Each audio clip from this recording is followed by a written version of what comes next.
Hi, everyone. We are going to talk today about how easy it is to use Bulb with your learning management system. So we're going to cover several different learning management systems today.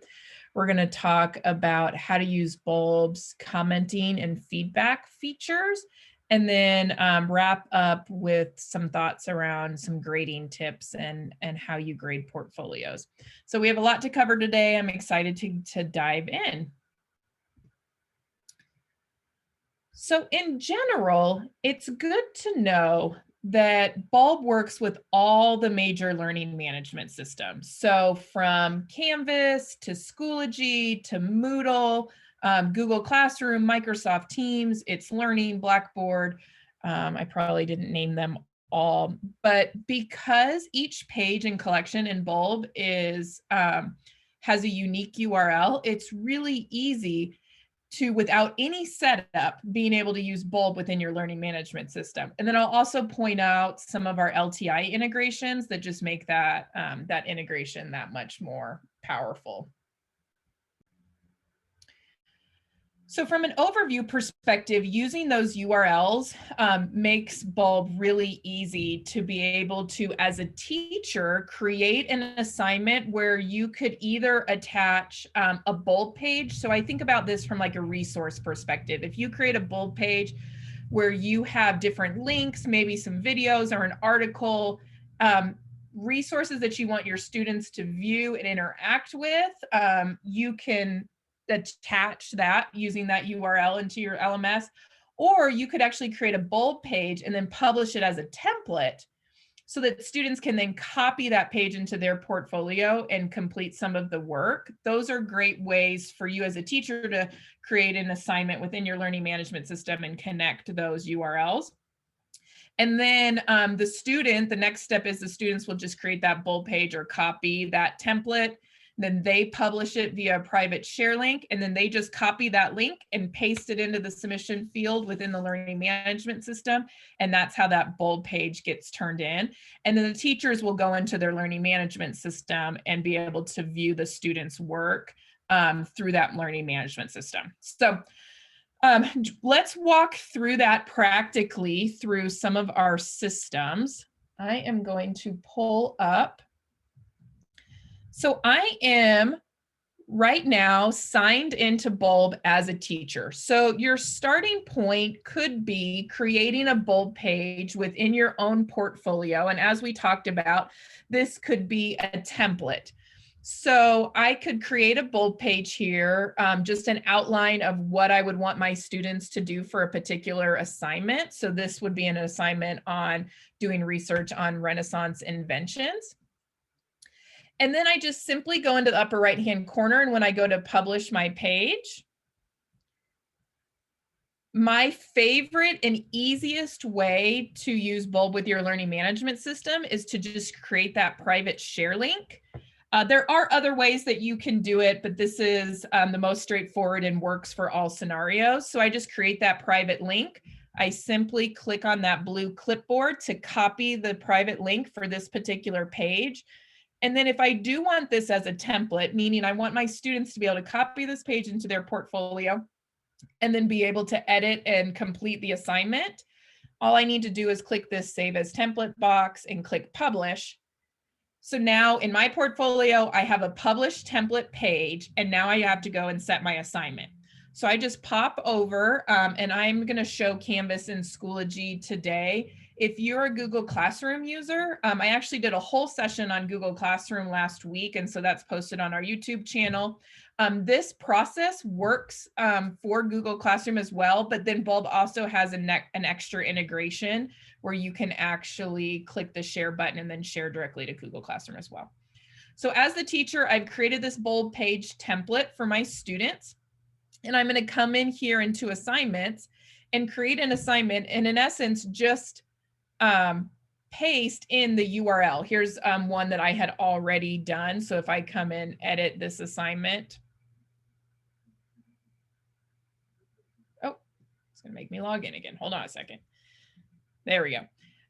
So I just give them the instructions here, and I'm just pasting in that private share link. That's as simple as it is to be able to distribute that bulb page or that bulb template to the students. And then in Canvas, under submission type, this is my big tip for Canvas users. You want to make your submission type online website URL. And this allows the students to submit their private share link URLs back to you via Canvas. And then you're just going to click on save and publish in there. Schoology, very similar, right? If I open up an assignment within Schoology, again, I'm able to create that assignment, paste that private share link in, and then that's how I'm going to distribute that assignment to my students. So the first step is I'm creating that bulb page or that bulb template in my portfolio, publishing it as a private link, copying that link, and then creating the assignment within my learning management system. Again, this could be Teams, it could be Schoology, Moodle, anything that you're using. You're just pasting that private share link in. And now, let me pull up my student here.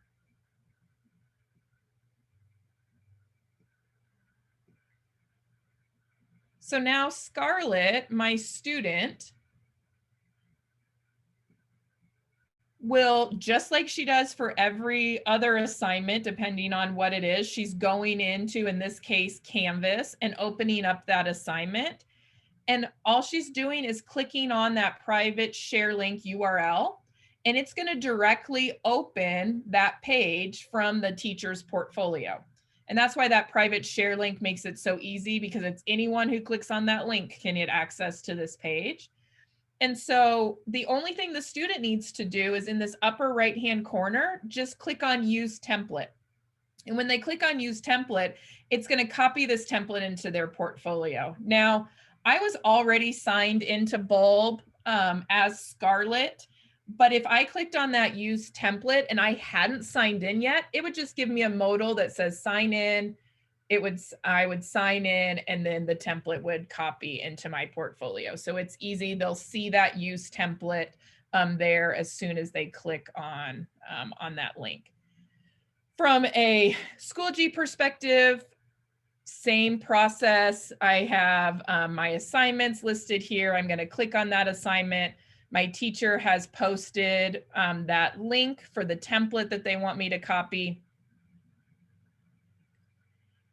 I go to this page. It looks great. I can't edit anything on this page. This is not mine. This is the teacher's page. Mr. Gray here has posted this page. And so for me to be able to have my editable copy, I just click on that Use Template in the upper right-hand corner, and I go back, and it takes me back to that profile. And so now you'll see I've copied those two templates directly from the assignments. The other thing that you can do within your learning management system is you don't have to start with a template.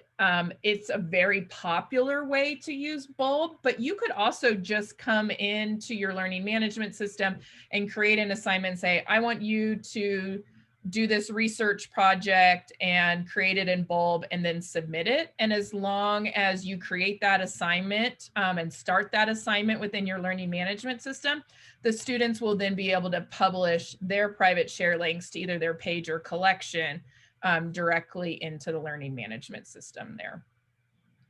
So now that Scarlett has, let's go back. So now that Scarlett has this template here, I can open up this page and make any edits, add any images. I can even change out this cover image here. I can, adjust the title if I need to. And once she's done completing the page, the process for the student is almost identical to the process of the teacher. They're going to click on Publish. They're going to create that private share link, click on that blue clipboard to copy that URL, finish by hitting Publish, and then just easily click over into their learning management system and paste in that private share link URL, click Submit there, and now they've submitted that assignment. In Schoology, when the students go in there to submit the assignment here, they're just going to post the URL on their creation page here. I always like students to make sure that's a hyperlink, so it's blue and underlined and active. It makes it easier for the teacher, and then click submit, and they've turned in that bulb page as well. So it's all about publishing as a private share link, copying that private link and pasting it into bulb, whether you are pasting it into your learning management system, whether you're a teacher or student. That's how you guys are passing work back and forth between each other. And then from a teacher perspective, now let's go over here. So I just popped back into my teacher Canvas account, and now I'm able to go into Canvas and be able to see all the different submissions, just like I do for all my other assignments. And I can open up SpeedGrader, and each learning management system kind of has their grading system a little bit differently. But you'll notice here, what's really cool is that that bulb page that Scarlett just turned in shows right here. And I have a couple different options. I can grade it. I can leave a comment here. And so one of the things we're talking about is commenting today. If you put a comment in the comment section of any of your learning management systems, that stays within that system. It does not attach or convert over into Bulb in any way. And if you leave comments on the Bulb page, it does not transfer over into the learning management system. So that's something good to know in terms of thinking about where you would want to leave those comments. So I can leave this comment right within Canvas, and I can submit it there, and then scroll to that next student, click on that link, it pulls up into my SpeedGrader here. And I can come in here and just kind of diving a little bit into commenting as well. I could highlight a sentence or a word or a picture, video, audio file. You can tag anything within Bulb and click on that comment and leave a comment. I will say commenting, most people like our commenting when it shows up on the left-hand side. So you need to make sure that your screen is wide enough, which means you might have to adjust the bar on some of the learning management systems, but then create sentence or add more detail. You can leave direct feedback right onto the Bulb page here. You can also down here leave a page level comment. So if you don't want to connect it to a certain piece of media or to a certain word or paragraph, I could leave general page comments. And these just show up at the bottom of my page here. These around. Now, taking a look at this within Schoology here, I can click on Scarlett. And it's just slightly different. It's going to post the link. Schoology does not support the iframe. Oops, make sure I got the right one. And being able to kind of come in here.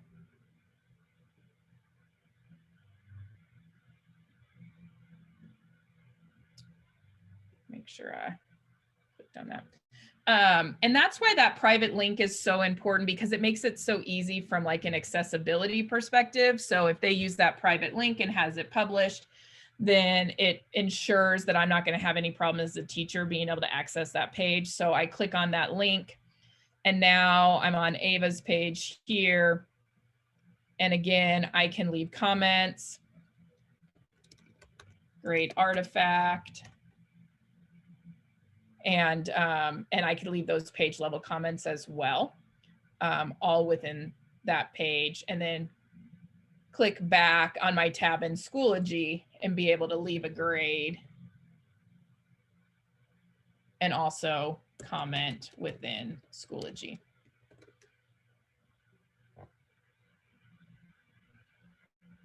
So that workflow of posting those links and creating that assignment within your learning management system, and then the teacher's workflow of being able to use that learning management system and that flow that they use for other assignments to be able to then view those bold pages really easily and go from student to student, be able to choose where they want to leave those comments, and also be able to post those grades within the learning management system if that's something that you use your learning management system for.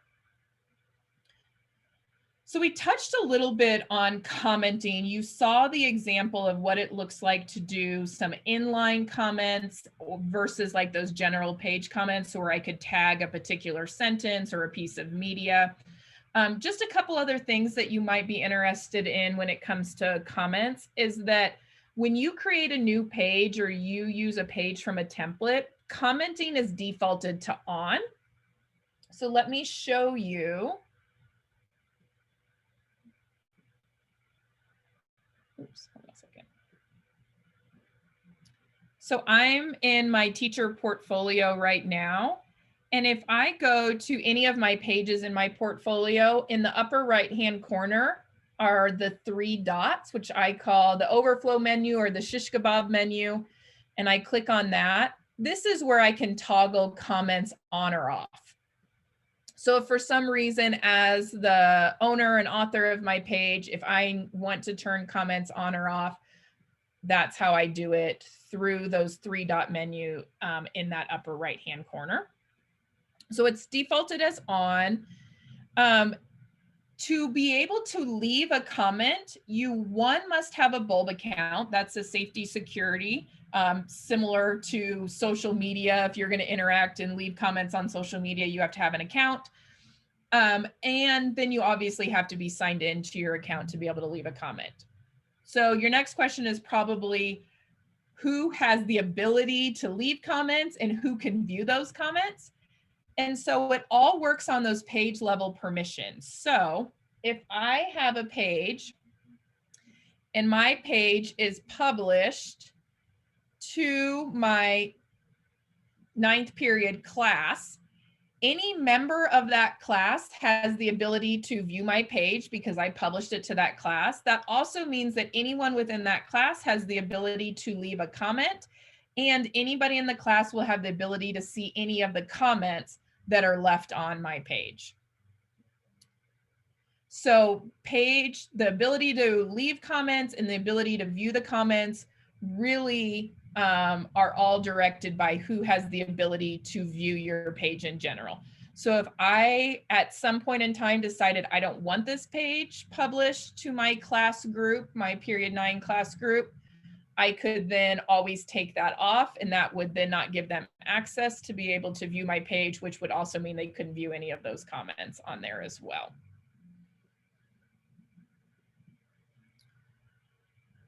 As the author and the owner of the page, when people leave you comments, you have control over being able to what I call like resolve or delete those comments. So if your teacher here leaves you a comment on a page, let me go back to Scarlett here.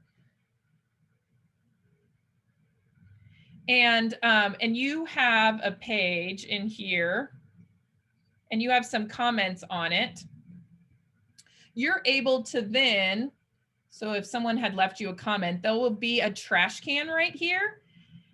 And if you've made those corrections or you've read that comment or for whatever reason you don't want comments on your page, I know a lot of people use Bulb from a progression perspective. So they might have a draft, get some feedback, and then they make those edits and they're kind of using that page as a finalized page. They can always come in here and click on that trash can and it will delete those comments as well.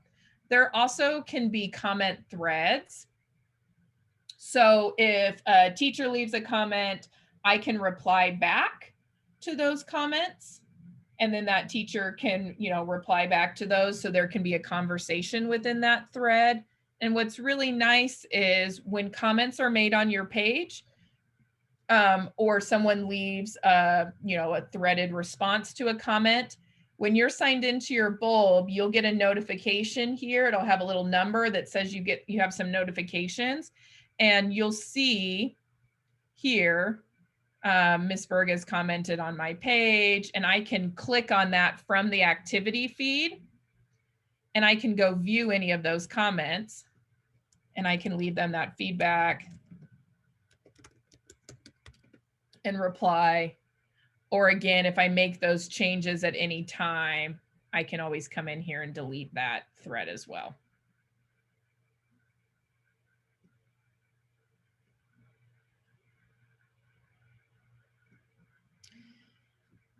Okay, so our last topic is really about grading, and this is such a fascinating topic. I love to read and hear people's opinions, and so I just bring up the question, to grade or not to grade. So when it comes to portfolios, there's a lot of philosophies out there in terms of, should a portfolio be graded? And there's some arguments around accountability and individual assignments. We really kind of looked at that portfolio from an individual assignment perspective. And a lot of times those individual assignments are graded via rubric or grading scale.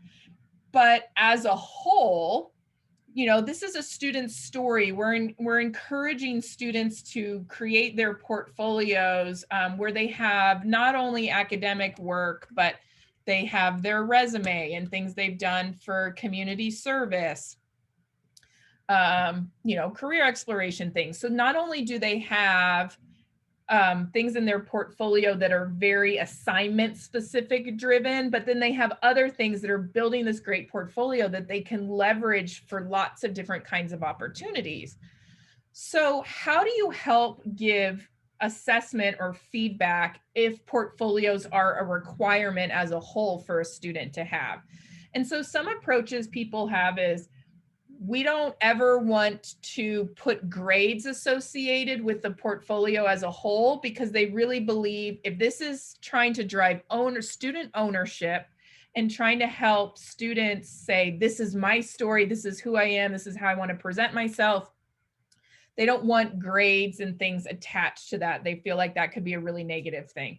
Other thoughts out there is being able to have a rubric and being able to assess a portfolio in terms of certain requirements. So saying, we're holding some accountability to say, you're creating a portfolio and it must contain these 5 or 6 things.